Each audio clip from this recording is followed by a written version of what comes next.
In this video, you'll learn how you can make money online just for shopping at your favorite brick and mortar stores with retail arbitrage. Now, if you've been hesitant to start an e-commerce store, then this business model can be a great stepping stone to selling your own private label products.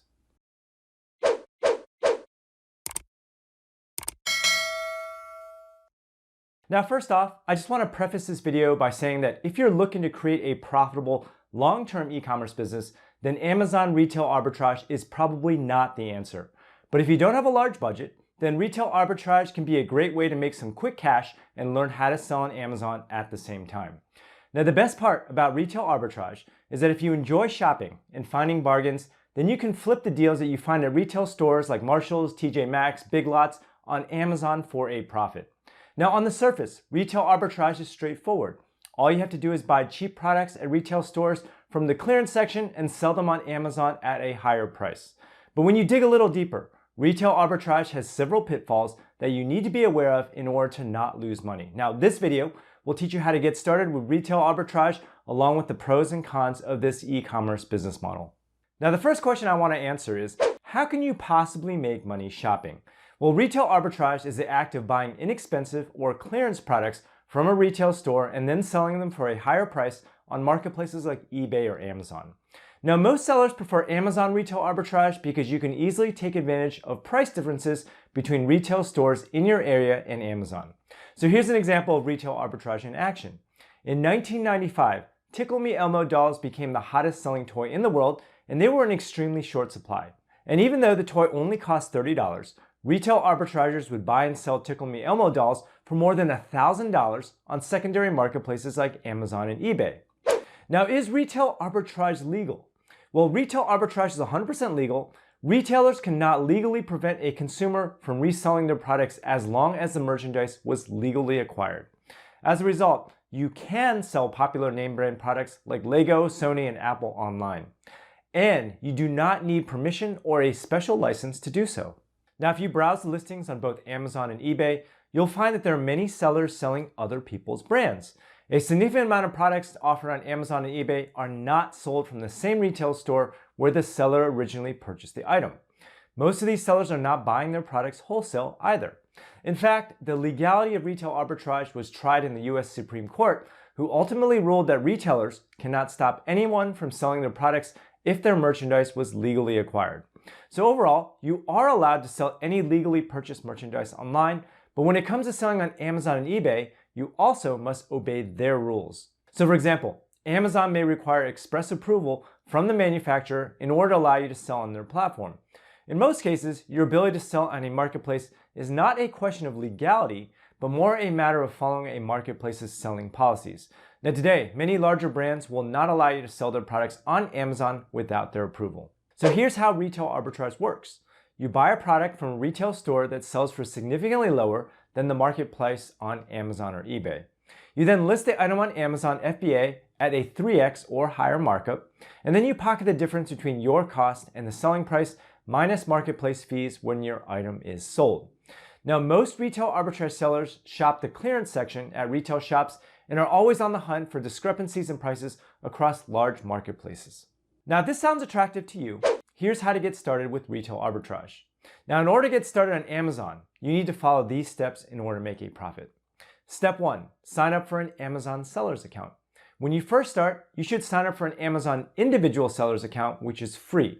An individual sellers account will allow you to list products on Amazon, but you will be charged an extra 99-cent fee on top of Amazon's typical 15% fee for every product sold.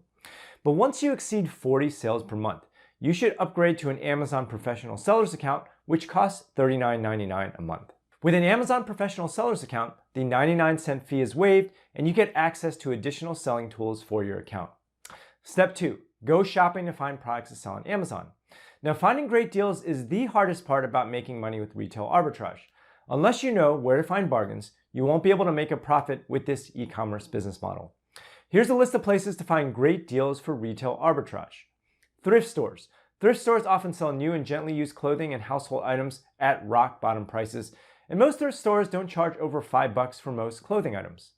Department store clearance racks.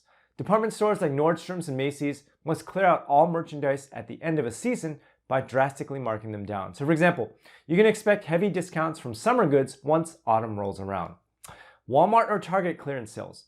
Walmart and Target traditionally advertise low prices on their products, but during clearance sales, their prices are often the lowest you can find anywhere. If you shop at Walmart, look for stacks of merchandise in the aisles that are heavily marked down. You can also look at Costco or Sam's Club.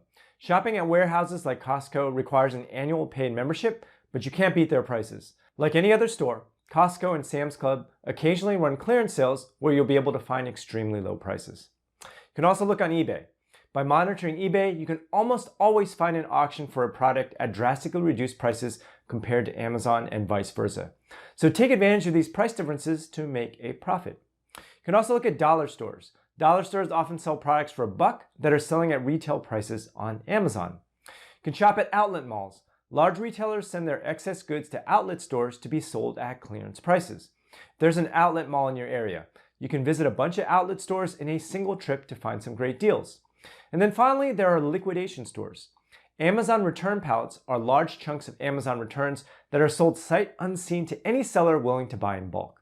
Liquidation stores like Bulk, Liquidation.com, and 888lots.com will sell you random lots of liquidated merchandise at rock bottom prices. Now, in terms of stores, here are the most popular stores retail arbitrage sellers shop at for bargains. Walmart, Target, Kohl's, Lowe's, Home Depot, Best Buy, Big Lots, TJ Maxx, Trader Joe's, Staples, Office Depot, and Marshall's. Step 3 is to calculate your profit potential. Now, once you find a potential product to sell on Amazon, the next step is to look up the sales for that product using a tool like Jungle Scout. Jungle Scout will give you sales rank information for any product sold on Amazon, including average selling price and monthly sales revenue. Jungle Scout will also provide you with historical sales data so you can determine whether a product is worth selling. Now, if you can find a product that you can mark up 3x with a good track record of sales, then it might be worth selling. Now, why a 3x markup? It's because Amazon charges high selling fees for the privilege of selling on their platform. For every sale made, Amazon takes a 15% cut of your sales, and if you fulfill your order with Amazon FBA, your FBA fees will usually amount to another 15 to 20%. So all told, Amazon takes approximately a third of your revenue whenever you make a sale. So with the 3x markup, you get to keep 33%, Amazon takes 33%, and your goods cost 33%. You also need to be aware that prices on Amazon change constantly. Sometimes the Amazon price for your product can drop all of a sudden, which will kill your profits. Now, to find the optimal time to list your products, use a tool like Keepa to keep you alerted of price drops and increases on any product you choose to monitor on Amazon. Keepa will also provide you with detailed price history charts for every product sold on Amazon, and some products might be seasonal, so you want to check a product's sales history before making a purchase. You can also use the free Amazon Seller app to research retail arbitrage products, but you will not get historical sales data or trends by default. Now, with the Amazon Seller app, you must look at the Amazon Sales Rank or BSR to approximate the relative sales of your product compared to the other listings. Use of the Amazon Seller app requires a free Amazon Seller account. Step number 4 is to check for Amazon selling restrictions.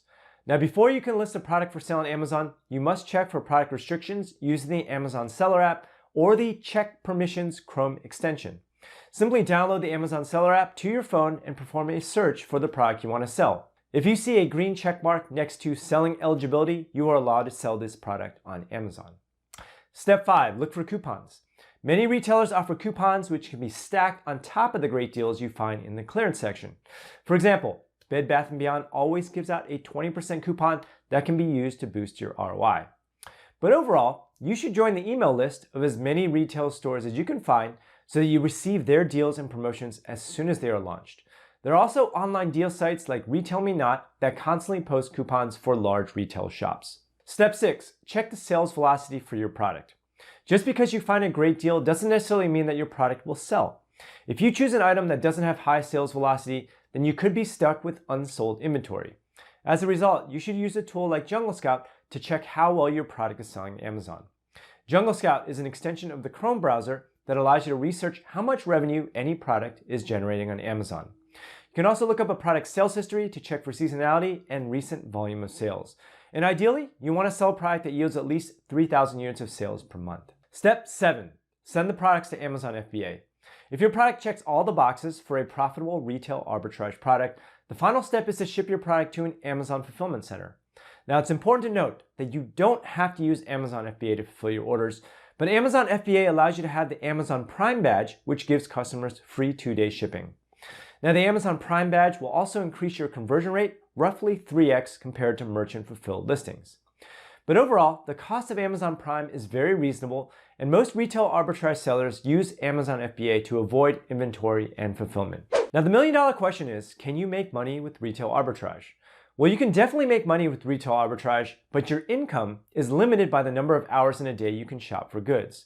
Below is a hypothetical example of how much profit you can make for a given sale. So let's say you buy a product for $10 on clearance at Target and you sell it for $30 on Amazon. Do you get to pocket the whole $20 of profit? And the answer is no. The reason is because Amazon charges fees for the privilege of selling on their platform. In order to be successful selling retail arbitrage on Amazon, most sellers use Amazon FBA to avoid holding inventory and to outsource fulfillment and customer service. However, Amazon FBA comes at a cost.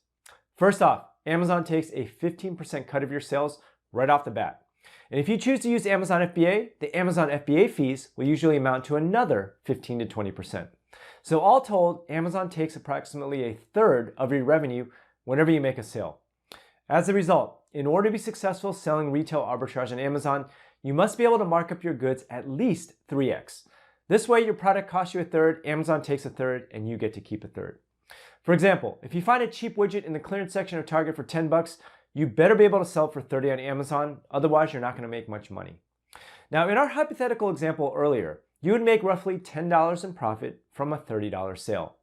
And with these numbers in mind, you can absolutely make money with retail arbitrage on Amazon, but it's going to be tough to consistently find clearance items that you can mark up 300%. Now, here are the advantages of retail arbitrage. The beauty of retail arbitrage lies in its simplicity. Anyone can start selling online with practically no startup costs and no technical experience. Here are the main advantages. Getting set up is quick and easy, there's low upfront costs, and it's great for learning. This is a great starting point for new Amazon sellers who want to learn how to sell on Amazon or eBay before selling their own private label products. But here are the disadvantages of retail arbitrage. Even though retail arbitrage is easy to start, it will never make you life-changing money, and it's unsustainable in the long run. The primary problem with retail arbitrage on Amazon is that you are at the mercy of two opposing forces. The retailers, where you source your products, and marketplaces like Amazon. The retailers control your product supply and the prices you can buy your goods. Meanwhile, Amazon controls your selling platform and can even prevent you from listing a product for sale altogether.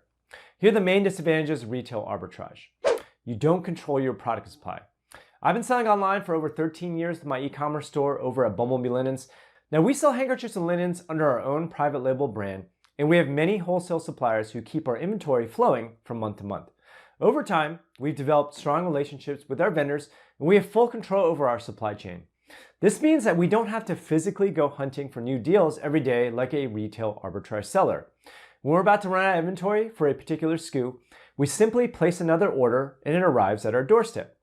With retail arbitrage sourcing, you have zero control over your retail arbitrage products or your inventory. Once you've sold out of a product, you have to physically go shopping again for more inventory. And if your local retail store no longer carries your product, you're out of luck.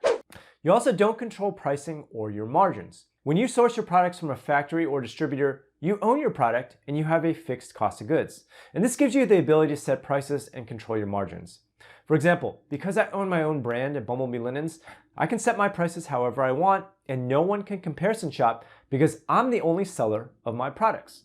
But when you do retail arbitrage, you are selling someone else's product and there are likely hundreds of other sellers offering the exact same item. As a result, you have less control over pricing and margins because you don't own the brand. A retail arbitrage seller will never, ever get the lowest price for their goods either. Because you're buying your products from retail stores, you're already paying more than the wholesale cost. As a result, you are at a pricing disadvantage compared to a traditional retailer who buys their products wholesale to sell on Amazon. Overall, when you don't have the lowest sourcing costs, you are at the mercy of other sellers and it's often a race to the bottom in terms of price. Furthermore, your profit margin is further reduced by Amazon seller fees, storage fees, and shipping costs. It's also not scalable. Retail arbitrage sellers must physically shop for their inventory, and shopping takes a tremendous amount of time. Finding great products to sell via retail arbitrage is like running on a hamster wheel. Once you're sold out, you have to go out and find more product, which means physically driving to the store, getting a truck, and bringing your products back to your house. Now, successful retail arbitrage sellers often spend 40 hours per week shopping. Are they making a profit? Yes, but it's at the expense of their time. Now, if you want to make more money, you have to shop more and constantly find new deals. And personally, I would rather work a day job than shop all day long. Amazon's constantly changing the rules, and they can dictate what you're allowed to sell and when. Now, an acquaintance of mine once found a great deal on Nike shoes that he promptly listed on Amazon. But right around that time, Amazon started allowing big brands to stop other sellers from selling their products. And unfortunately, Nike was one of those brands, and as a result, he could not list his Nike shoes on Amazon and was stuck with a bunch of inventory that he could not sell. Now, events like this happen all the time on Amazon, and the truth is that Amazon does not like retail arbitrage sellers and has taken measures to reduce retail arbitrage on their platform. Today, any large brand can prevent a secondhand Amazon seller from selling their products. Furthermore, many categories in Amazon are gated and require an invoice from an authorized distributor or wholesaler in order to sell on the platform. So bottom line, you can't just sell anything that you find from retail stores. Amazon is cracking down on retail arbitrage sellers and will often ask you where you are getting your products from. And the worst part is that you can't get repeat business. The nature of retail arbitrage is that you're constantly selling random, disparate products online. If a product you find in a store can make you money, then you sell it, period. So what often happens is that you end up selling commodity items that can be found anywhere, and you rarely sell the same product twice. Furthermore, when you sell on Amazon, you don't receive any of your customers' information, and you can't build a following. But even if you do somehow manage to build an audience for your business, it's impossible to establish customer loyalty or repeat business because your inventory is completely random and not within your control. Now, for my online store, repeat business makes up 30% of my revenue every single year. And our best customers provide a solid base of sales that we can easily expand upon from year to year. With retail arbitrage, you are always fighting for new sales from ground zero. Now, overall, retail arbitrage is not a good long-term business model. And with the amount of time that it takes to make money, you may as well just keep your day job. Now, when it comes to selling physical products online, there are far better e-commerce business models to choose from that you can eventually grow to a 6, 7, or even 8-figure business. With a retail arbitrage business, you'll be lucky to hit 5 figures per year, and it requires a tremendous amount of time that can be better utilized elsewhere. Now, you can watch this video for a complete list of every e-commerce business model. Hope you enjoyed this video. Now, if you like what you saw, there's actually a lot more where that came from if you subscribe to my channel below. And if you are interested in learning how to sell physical products online, then click over here and take my free 6-day mini course where I'll walk you through everything that you need to know to get started in e-commerce. Thanks for watching.